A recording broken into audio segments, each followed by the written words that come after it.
한번 따라 하시겠습니다. 이유 있는 반항. 여러분, 이유 있는 반항이란 제목을 들으시면 뭐가 기억이 나십니까?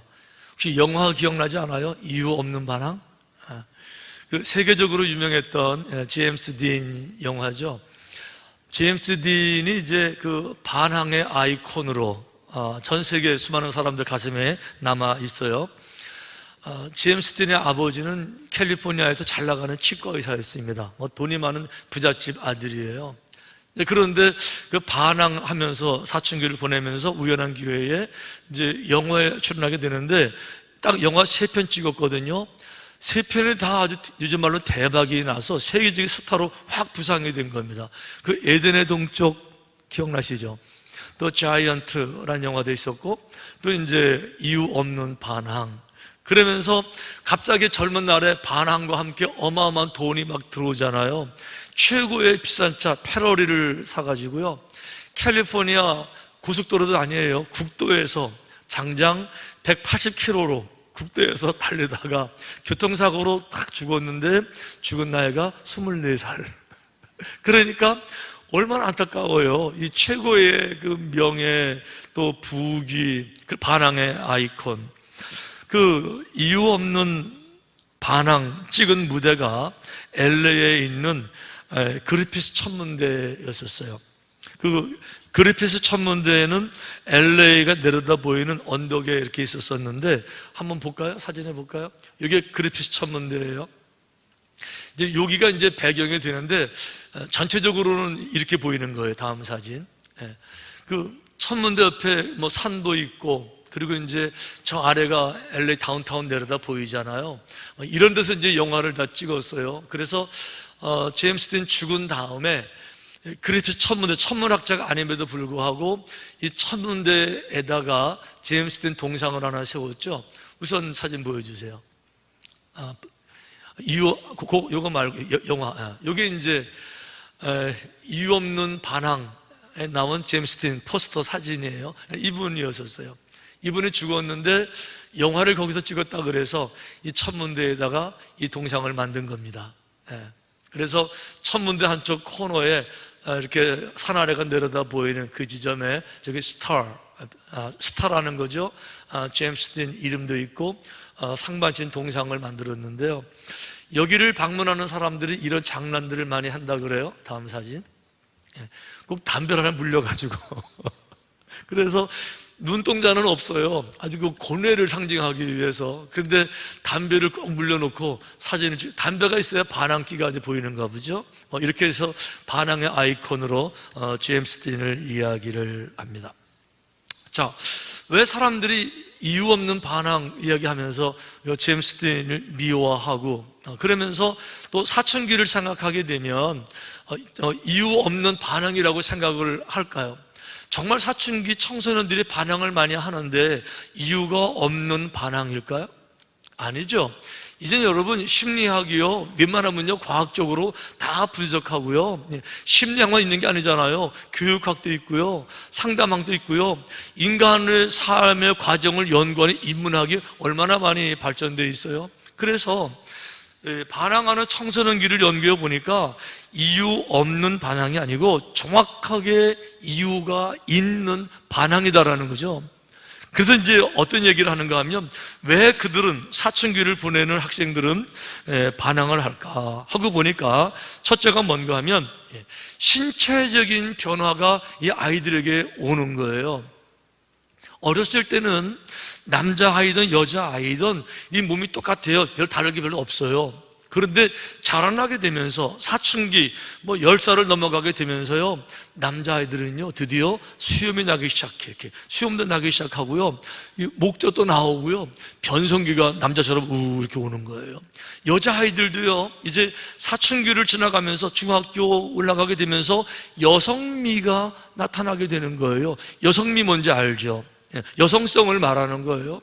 그러니까 그동안은 내가 어린아이였는데 내 몸이 성인으로 변화되는 신체적인 변화를 보면서 신체가 성인으로 됐으니까 정신도 성인이 돼야 되고 사람들에게 대접받는 것도 성인 대접을 받아야 되는데 몸은 거의 성인이 돼서 몸은요 아빠보다 더 크고 몸은 엄마보다 더 큰데 여전히 사람들은 자기를 애들로 생각하는 거예요. 여전히 함부로 말하고요, 함부로 짜증내고요, 성인 대접이 아니고요 야단치고요, 혼내고요, 인격적으로 대해주지 않고 몸은 성인이 되었는데 정신적으로는 전혀 성인이 아니라는 거죠.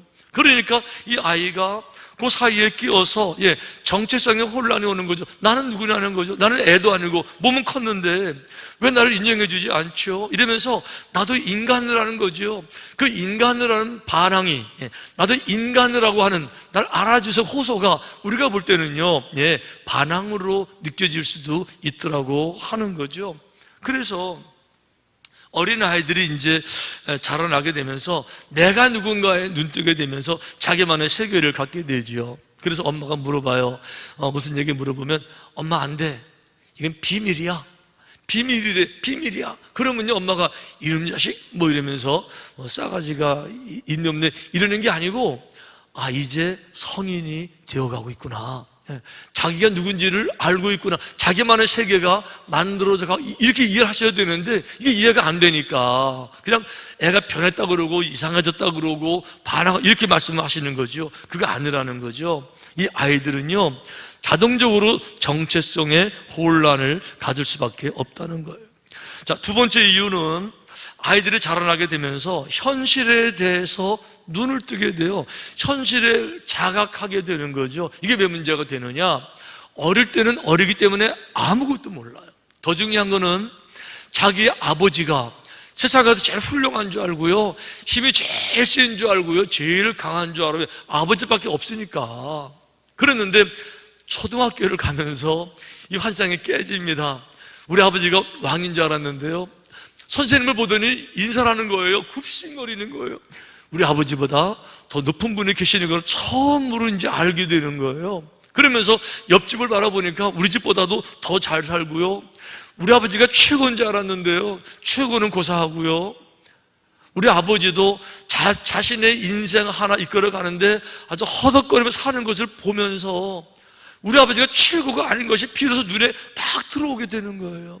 여러분, 그래서 요 시기를 넘어가는 애들에게 아주 중요한 이슈는요, 우리 아버지가 최고여야 되는데 이게 안 되니까 최고를 붙잡으려고 하는 그 마음의 노력들이 애들에게 다 있는 거예요. 그래가지고 여러분, 그 아이들이 모여서 싸우는데 거기 보니까 세 명의 아이가 싸우는데 주제가 뭔가 하면 누가 아버지가 제일 힘이 셀까 이거로 싸우더라는 거잖아요. 한 아이는 경찰관 아들이 있었고, 두 번째는 소방관 아들이 있었고, 세 번째는 죄송해요, 앞을 못 보는 이제 소경이라고 블라인드, 앞을 못 보는 이제 장애우의 아들이었었어요. 근데 경찰 아들이요 화를 내면서 우리 아빠가 최고 힘이 세다는 거죠. 그래도 하는 말이 우리 아빠는 달려오는 차도 손만 탁 들으면 쓴다고, 이렇게 차도 세우는 사람이 우리 아빠라고 뭐 자랑을 막 했거든요. 그래 이제 그 소방관 아들이 하는 얘기가 그거 별거 아니라고, 우리 아빠는 물불을 안 가린다고, 이렇게. 그 세 번째 그 소경 아들이 우리 아빠는 더 무섭다고, 우리 아빠는 눈에 보이는 게 없다고 그랬더니, 그 애들의 관심사는 우리 아빠가 최고라는 거죠. 근데 이게 아닌 거를 알게 되는 거예요. 현실을 알게 되는 거죠. 좀 더 나가 보면 이렇게 되는 거예요. 이 아이들이 어릴 때는요 절대적 선이 존재하는 줄 알았어요.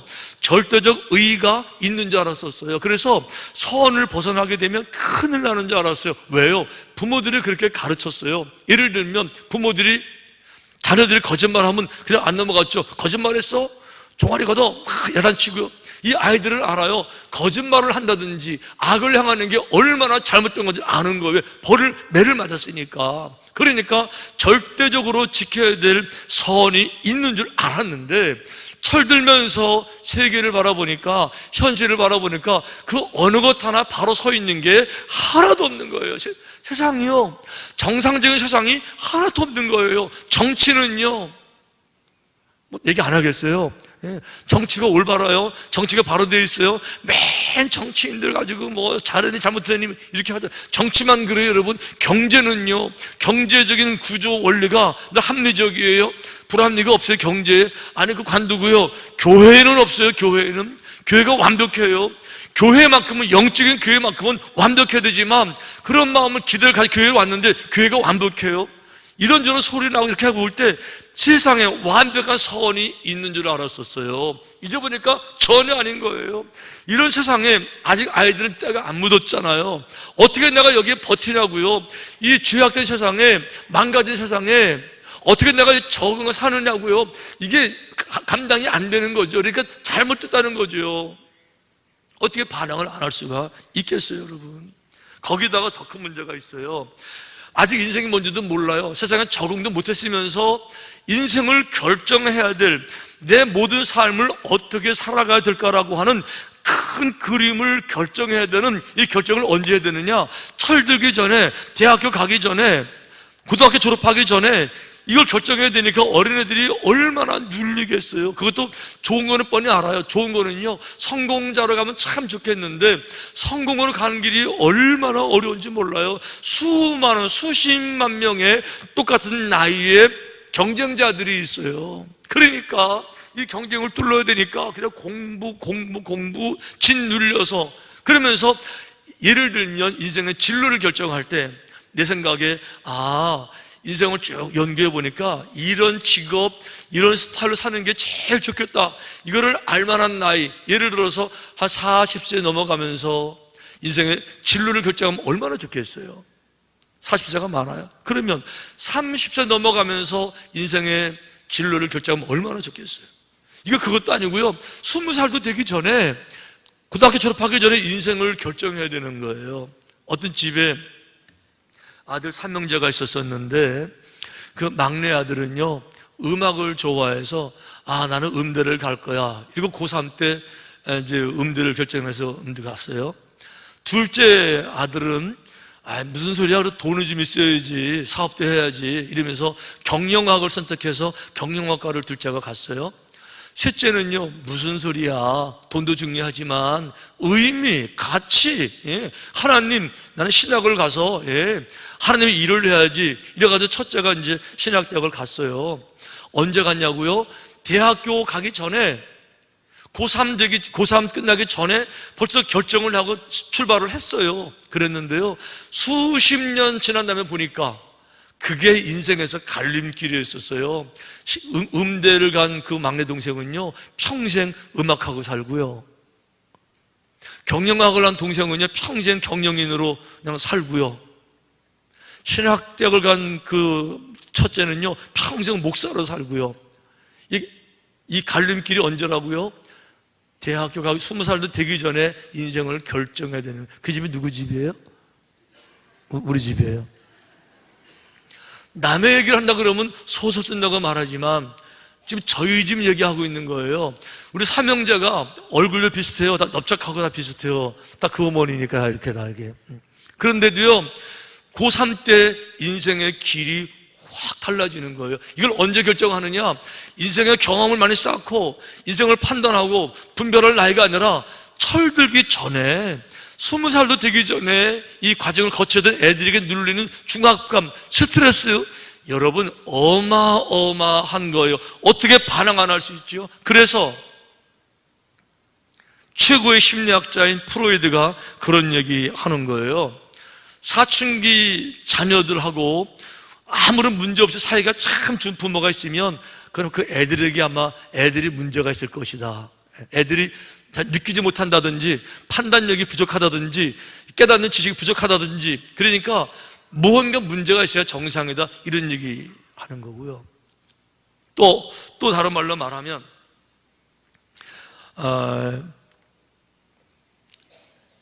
그런 괴테가 그런 얘기했어요. 눈물 젖은 빵을 먹어보지 않은 사람하고는 인생을 말하지 말라. 눈물 젖은 빵을 먹어봐야 인생의 깊이를 이해한다 그랬는데요, 스페인 속담에는 이거 바꿨어요. 사춘기 자녀를 기르면서, 반항하는 청소년을 기르면서 울어보지 못한 부모하고 인생을 말하지 마라, 이런 말도 있어요. 그 정도로 어렵다는 거예요. 그 미국의 소설가 마크 트웨인이 그런 얘기했어요. 만약에 내가 인생을 또 한번 살 수 있다고 할 것 같으면 15가지만 살고 그 다음엔 물에 빠져 죽겠다 그랬어요. 왜 그런가 하면요, 15세까지는 몰라요. 그냥 행복해요. 15세 넘어가면서 세상에 눈 뜨면서 이 부조리한 세상에 적응하는 과정이 너무 힘드니까 차라리 죽어버리기 싶다, 이런 얘기하고 있는 거죠. 이게 청소년기의 아픔이고요, 눌리는 거고요, 방황이고요, 스트레스인 거예요. 그래서 그럼 어떻게 해야 되느냐? 부모들은 어떻게 해야 되느냐? 네 번째, 그래서 부모들은요, 이 자녀들과 대화하는 법을 좀 배우셔야 돼요. 대화. 이 아이들이 이렇게 마음으로 갈등하잖아요. 얼마나 많이 눌리고 있어요. 여러분, 아이들이 불쌍하지 않으세요? 새벽 일찍이 가방을 메고 나가면 밤늦게 들어오는데 밤늦게 와서 또 바로 자나요? 또 숙제한다고 이러면서 애들 불쌍하지 않으세요? 그럼 이 애들에게 대화하는 법을 좀 배우셔야죠. 그들을 격려하고 위로하는 스킬들을 좀 배우셔야 되는데, 많은 부모들이요, 대화를 배워서 하는 것이 아니라 기분 내키는 대로 그냥 뱉어버리는 거예요. 예를 들면 어떤 아이가 이제 게으른 아이가 있어요. 그러면 게으른 아이한테, 게으르니까 삶이 정돈이 안 돼 있잖아요. 그러니까 게으르지 말고 좀 빨리 일어나서 부지런해서 공부도 잘하고, 이렇게 말하는, 이런 의도를 가지고 말을 하는데, 말을 이렇게 하는 거예요. 막 야단치면서 게을러 터져가지고 말이야. 그래도 뭐가 되겠냐고, 게을러 이렇게 말하면요, 듣는 아이는 부모는 게으르지 말고 훌륭한 사람이 돼 라는 의도로 받아들이는 게 아니에요. 왜 그런가 하면 그 의도는 어딘가에 쌓였어요. 예를 들면 모든 선물들은, 아무리 선물이 중요해도 선물들은 포장지에 쌓이는 거예요. 부모의 의도가 아무리 중요해도 부모가 전하는 스틸, 부모가 전하는 그 억양, 부모의 표현, 방법, 이런 것들이 모두 포장, 옷이라는 거죠. 그러니까 내게 귀향을 주긴 주지만 어머니의 태도가, 아빠의 태도가 신경질로, 짜증으로, 그럴 줄 알았어, 뭐 짜증으로 다가오게 될 때 안 그래도 애들이 감당하기 어려운데 내용과 관계없이 짜증으로 순간에 그냥 보이콧, 그냥 안 받아들이는 거예요. 그리고 맞아, 나 게을러 어쩔래, 뭐 이렇게 되는 거예요. 더 중요한 것은 자기 스스로, 엄마도 나를 게으른 사람이라고 말했으니까 나는 게으른 사람이 맞나 봐. 부정적 정체성이 생겨지죠. 그러니까 중요한 것은 뭔가 하면 이 아주 예민한 어린 아이들, 자녀들에게 대화하는 법을 좀 배우셔야 돼요. 오늘 다윗 왕이 저들에게 그 대화법을 보여주는데, 다윗 왕이 이제 평생을 살고 이제 죽는 순간 됐습니다. 마지막 순간에 그 아들 솔로몬에게 유언하는 장면이 이 얘기예요. 제가 이거를 보면서 그 아버지의 그 아들이다, 이런 생각이 들어요. 자, 이렇게 유언합니다. 내가 이제 세상 모든 사람이 가는 길로 가게 되었노니, 무슨 말이죠? 죽을 때가 됐다는 거죠. 나 금방 죽을 거라는 거죠. 그러니까 내가 죽게 되면 장례식을 거창하게 해, 이런 유언 안 하는 거예요. 유언 내용이 뭐예요? 내가 마지막 때가 되었는데 너는, 사랑하는 아들 솔로몬, 너는 힘써서 대장부가 되고, 대장부가 되라는 거예요. 내가 너를 바라볼 때는 충분히 대장부 되고도 남을 제목이라는 거죠.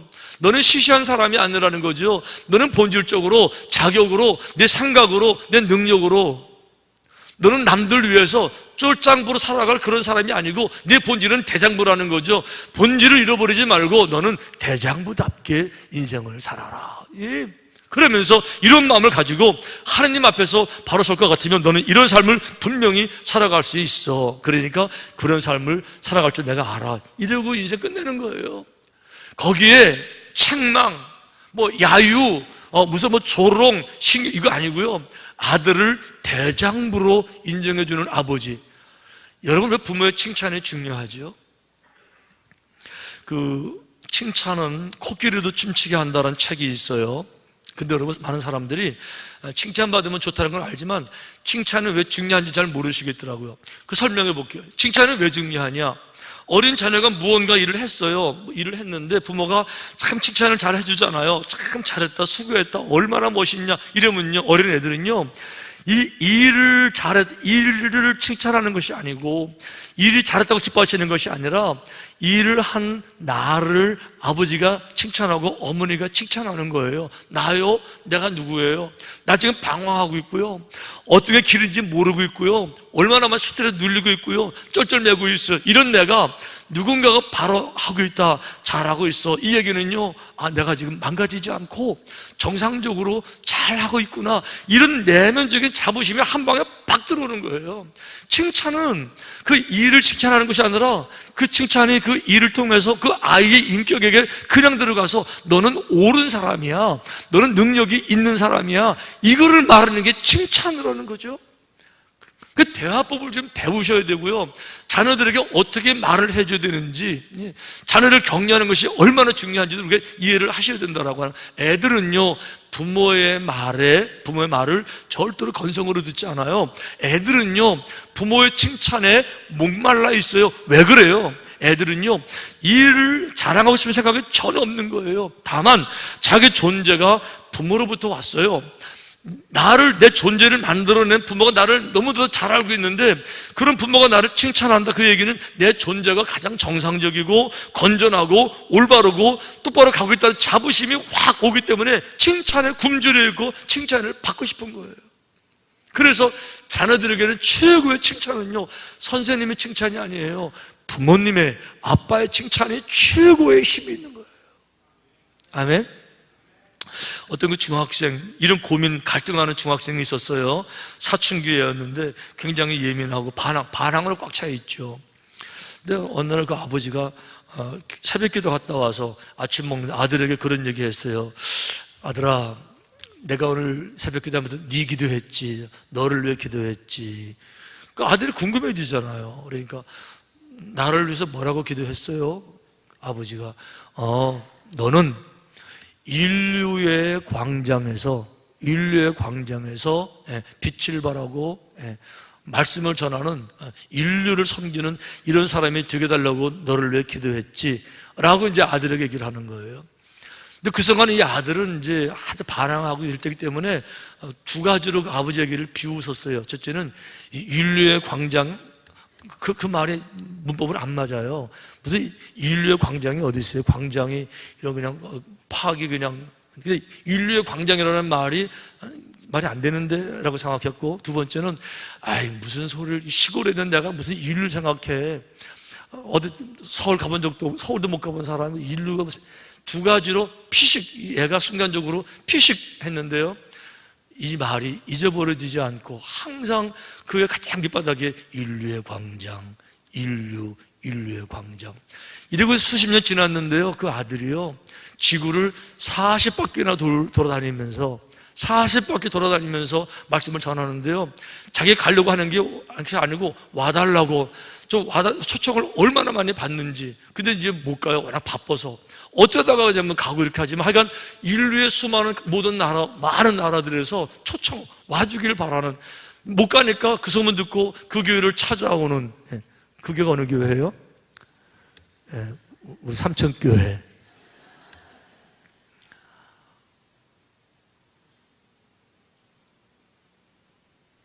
여러분, 지금 무슨 얘기하는지 알고 계시죠? 부모들의 칭찬 한마디가 자녀들의 심장에 박히는 거예요. 아버지의 칭찬 한마디가, 그 아버지가 자녀 앉혀놓고 이렇게 얘기를 하는 거예요. 아들아, 너는 내 아들이지만 내가 봐도 너는 참 너무너무 대단하고 너무 귀하고, 내 아들이지만 내가 봐도 너는 참 존경스럽다. 그래서 내가 너한테 함부로 하지 못하는 거야. 그래서 내가 너한테 짜증을 내지 못하는 거야. 물론 네가 가끔 아빠 마음에 안 들긴 하지만, 그럼에도 불구하고 너는 너무 귀한 사람이기 때문에 아빠가 너한테 함부로 소리 지르지 않는 거야. 너 그거 알고 있지? 와, 이 말 한 방이면요, 우리 아들들이요, 하늘을 날아갈 거예요. 세상을 바라볼 거라고요. 근데 이거를 잘 몰라서, 말하는 방법을 몰라서, 의도와 관계없이 포장을 잘못해서, 그래서 상처받게 하고 더 반항하게 만들고. 그래서 다섯 번째 중요한 거 이겁니다. 그래서 방황하는 사춘기 아이들에게 정말 필요한 것은 어머니의 사랑이 아니고 모든 것을 다 이해하는 아버지 사랑이 정말 필요해요. 어머니의 사랑은요, 그래서 따스하게 그냥 이렇게 안아서 뭐 젖도 먹이고 이게 어머니 사랑이지만 아버지 사랑은요, 이게 아니에요. 마음을 확 열으셔야 돼요. 열어서 얼마나 넓은 사랑인지 자녀들의 방황도 이해하고 반항도 이해하고 실수도 덮어주고 용납할 수 있는 이런 사랑이 아버지 사랑인데, 사춘기 아이들에게는 이런 사랑들이 필요한 거예요. 말썽 부린다고 반항한다고 야단치는 것이 아니라 반항하는 아들을 충분히 이해하고 그럴 수밖에 없는 아들을 충분히 이해하고 얼마나 힘들까 감싸는 이 사랑이 필요한 거예요. 이런 사랑의 모델이 성경에 나오죠. 탕자 아버지였어요. 둘째 아들 탕자는요, 정말 여직계 말씀 반항의 화신이잖아요. 아버지 돌아가시기 전에 유산 내놓으라는 거죠. 이런 엉터리 아들이 어디 있습니까? 완전 반항이죠. 아버지는 다 알았어요. 왜 반항을 하는지. 그러면서 이 돈 안 주게 되면 어떤 일이 벌어질지 더 난리 피고 더 아시잖아요. 그러니까 모든 걸 다 아시면서도 뚝 떼어서 절반을 준 거예요. 아니나 다를까 같이 나가서 라스베가스 가가지고 다 탕진하고 다 완전히 거지가 됐죠. 돼지 치는 사람이 됐어요. 돼지 음식을 같이 먹는 자기를 바라보면서 너무 비참해요. 거지 중에 상거지가 됐잖아요. 아버지 생각하면 너무 죄송스럽고 집에 가자니 차마 죽는 게 낫겠고 뭐 당연히 죽음을 생각했겠지만 차마 그럴 수 없어서 아버지께로 옵니다. 오면서 생각을 해요. 나 같은 놈은 아버지처럼 귀한 분의 아들, 이제는 아들 잘 자격도 없어. 다만 가서 용서를 빌자. 이러고 오는 거예요. 아버지가 아들을 멀리서 바라봅니다. 쫓아나가셨어요. 그리고는 성공한 아들이 아니고요, 완전히 거지, 상거지 이런 모습으로 온 완전히 망가진 이 아들, 흐느적거리는 이 아들 딱 바라보면서 뺨을 탁 때리면서 내가 그럴 줄 알았어. 이렇게 하셨나요? 그렇게 안 하셨다는 거죠. 말이 필요 없었어요. 그래서 다가가셔서 아버지의 사랑, 넓은 사랑, 아들의 방황도 이해하는 사랑, 아들의 슬픔도 이해하시는 사랑, 아니 아들의 처절한 실패도 이해하시는 사랑 막 열어서 그저 끌어안으시고 등어리를 쓰다듬어 주시는 거예요. 그러면서 아들아 얼마나 수고했어, 얼마나 고생 많아서, 이런 말이 필요 없어요. 그저 그래 끌어안고 조용히 쓰다듬어 주시는데 이 사랑을 통해서 이 아들은 느끼는 게 있어요.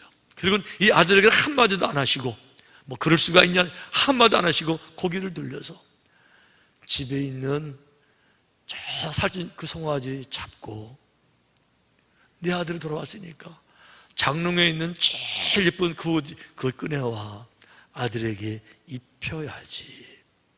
이게 아버지 사랑이라는 거예요. 그렇기 때문에 이 반항하는 사춘기를 보내는 이 청소년을 둔 부모님들은 반항하는 자녀 때문에 고민하거나 갈등하지 말고요, 그들의 고민을 이해해주고 감싸줄 사랑이 정말 필요한 거예요. 근데 좀 더 나가보면 이게 중요한 거예요. 이렇게 해서 사춘기를 보내는 과정 속에서 이게 완전히 치유가 되게 되면, 반항이 치유가 되게 되면 그 나머지 인생은 평화 가운데 살 수가 있는데 대부분은 잘 치유가 안 돼요. 워낙 상처가 깊어서. 그래서 평생 반항이 마음속에 저 깊은 곳에 쌓여 있을 수 있고요. 그래서 이런 사람들은요, 순종이란 말 들으면 기본적으로 기분이 나빠요. 순종 그러면 일단 짜증이 나요.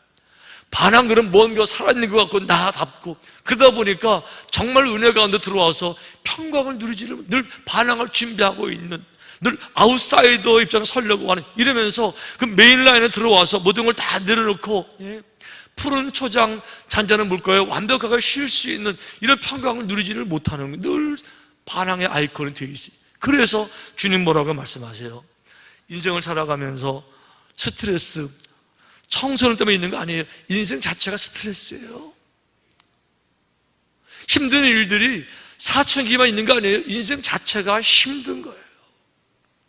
그러니까 인생을 살아가면서 이 아픔 있는 모든 분들을 주께서 오라고, 수고하고 무거운 짐진 사람들 다 내게 오라고, 내가 여러분들 편에 쉬게 하겠다고 우리를 불러주시고요. 그래서 정말 주님께 나와서 마음을 열고, 주님, 제가 인정합니다. 사춘기 보내면서 힘들었던 거 인정합니다.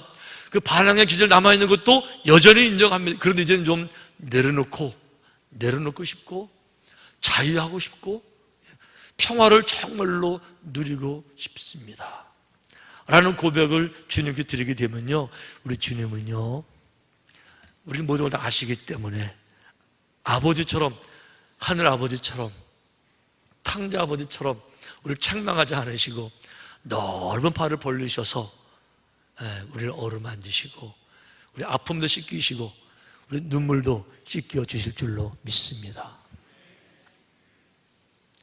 우리 이 말씀을 기억하면서 여러분들 자녀를 생각해 보세요. 반항하는 자녀들이 있습니까? 아파서 그러는 거예요. 그 자녀들을 위로하셔야죠. 또 여러분 스스로를 생각해 보세요. 아직 내게도 그런 마음들 남아 있어요? 이제라도 아버지께로 돌아오셔야 됩니다. 돌아와서, 아버지, 정말 힘들었고요, 피곤했고요, 지쳤는데 이제라도 정말 주의 품에 진정한 안식을 정말 누리기를 원하는데 주여 나를 긍휼히 여겨 주옵소서. 이런 마음으로 주님께 아뢰면 주님께서 우리 모두에게 진정한 평강을 허락해 주실 줄로 믿고요, 우리 그런 마음으로 함께 찬양 같이 하십시다. 나를 지으신 주님, 크게 안 하셔도 괜찮아요. 그러나 진정으로 작은 소리라도 내셔서 자신의 언어로 주님을 찬양하십시다.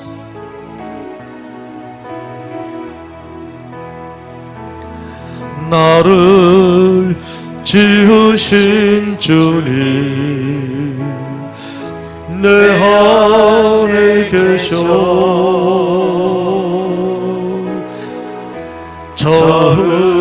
처음부터 내 삶은 그의 손에 나를 지으신 주님, 나를 지으신 주님, 내 안에 계셔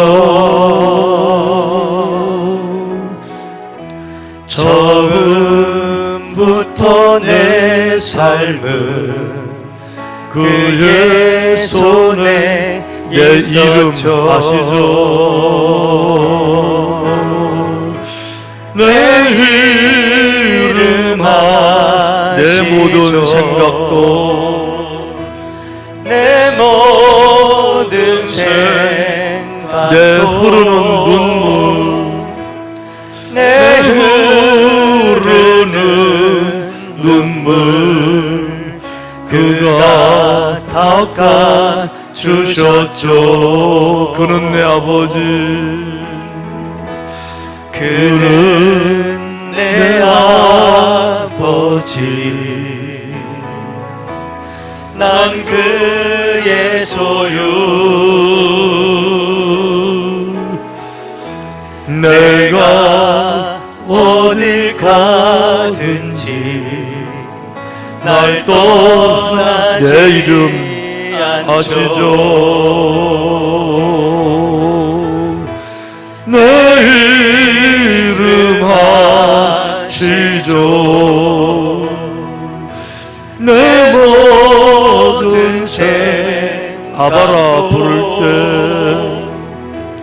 아바라 부를 때 그가 들으시죠. 함께 기도합시다. 아버지 하나님, 이유 없는 방황이 아니라 충분히 이유가 있는 반항. 어떻게 반항 안 할 수가 있습니까? 이런 상황인데 우리 사춘기를 보내는 모든 가정의 청소년들을 아버지 그들의 지혜를 주셔서 반항으로 계속 발전해서 방황이 더 발전해서 방탕으로 이어지는 것이 아니라 적당히 반항하고 그 속에서 진리를 깨닫고 세상을 구별해서 분별해서 다시 주의 품에 돌아올 수 있도록 주님께서 자녀들의 눈물을 닦으시고 하늘의 통찰력을, 하늘의 지혜를 허락하여 주실 줄로 믿습니다. 우리 가운데서 평생을 살아가면서 여전히 이런 반항의식으로 살아가는 이런 전투적으로만 살려고 하는 이런 모습들 이제 그만하게 하시고, 이제 마음의 짐도 좀 내려놓게 하시고, 진정으로 누군가를 좀 믿어도 보게 하시고, 사랑도 하게 하시고, 삶도 나누는 가운데 진정한 평화를 마음껏 누릴 수 있는 우리 모두가 다 될 수 있도록 축복하여 주시옵소서. 예수님 이름으로 기도하옵나이다. 아멘.